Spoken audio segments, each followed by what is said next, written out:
Salam, salam sejahtera, saudara yang dikasih Tuhan.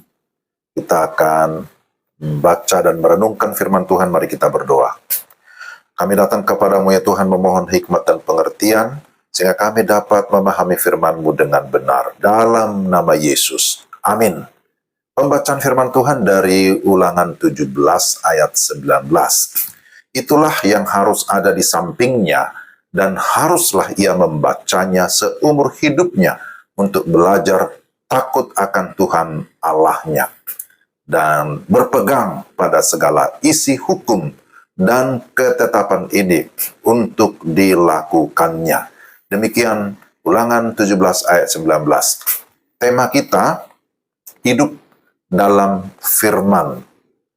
Saudara yang dikasihi Tuhan, Ulangan pasal 17 mengajarkan bahwa ketaatan kepada Tuhan dan firman-Nya adalah fondasi utama dari kehidupan umat maupun kepemimpinan yang benar. Baik umat maupun pemimpin dipanggil untuk hidup dalam kekudusan, integritas, dan rasa takut akan Tuhan. Kita belajar pertama, disebutkan di sana, itulah yang harus di sampingnya dan dibaca seumur hidupnya. Ini berbicara tentang disiplin rohani yang konsisten. Setiap orang percaya diperintahkan untuk membaca hukum Tuhan setiap hari seumur hidupnya. Saudara-saudara, tidak ada satu tahap pun dalam hidup di mana seseorang bisa berhenti bergantung pada firman Tuhan. Itulah bicara tentang kebergantungan. Kebergantungan akan firman Tuhan akan menuntun dan mengarahkan hidup kita kepada kebenaran, membangun kebiasaan ataupun konsistensi membaca firman Tuhan sangat penting agar hati dan pikiran kita selalu terhubung kepada Tuhan. Itu yang pertama. Kedua, dikatakan di sini supaya ia belajar takut akan Tuhan Allahnya. Takut akan Tuhan bukanlah sekedar emosi ataupun perasaan. Takut akan Tuhan bukan rasa takut yang membuat kita menjauh, tetapi rasa hormat yang membuat kita mendekat dengan rendah hati dan hidup di dalam ketaatan. Takut akan Tuhan mendatangkan damai sejahtera serta kebahagiaan. Firman Tuhan di dalam Mazmur 112 ayat 1 berkata, berbahagialah orang yang takut akan Tuhan.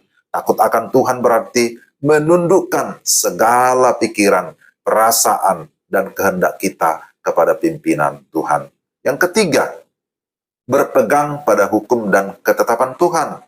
Bahwa firman Tuhan bukan hanya untuk dibaca, tetapi terlebih untuk dilakukan. Membaca firman Tuhan tanpa ketaatan adalah sia-sia. Tujuan akhir dari membaca firman adalah ketaatan yang setia, bukan hanya pengetahuan. Dengan berpegang kepada firman, maka tidak akan menyimpang ke kiri atau ke kanan, ataupun terpengaruh pada ajaran-ajaran lain yang bisa menyesatkan. Tetapi dengan melakukan kebenaran firman Tuhan, maka kehidupan kita dapat menjadi contoh yang baik, menjadi berkat, memberi pengaruh positif, serta memuliakan Tuhan. Jadi saudara-saudara, mari kita tetap hidup dalam firman seumur hidup kita, agar kehidupan kita menjadi garam dan terang dimanapun kita berada. Mari kita berdoa. Tuhan, terima kasih untuk renungan hari ini. Kami berdoa supaya Roh Kudus menolong kami, bukan hanya memahami firman, tetapi terlebih melakukan firman Tuhan di dalam hidup kami. Kami berdoa supaya Tuhan terus memimpin kehidupan kami, dapat memberi dampak yang positif, beri pengaruh, menjadi berkat dimanapun kami berada. Dalam nama Tuhan Yesus kami berdoa dan bersyukur. Amin. Demikian renungan kita hari ini. Tuhan memberkati Bapak, Ibu, dan Saudara sekalian. Shalom.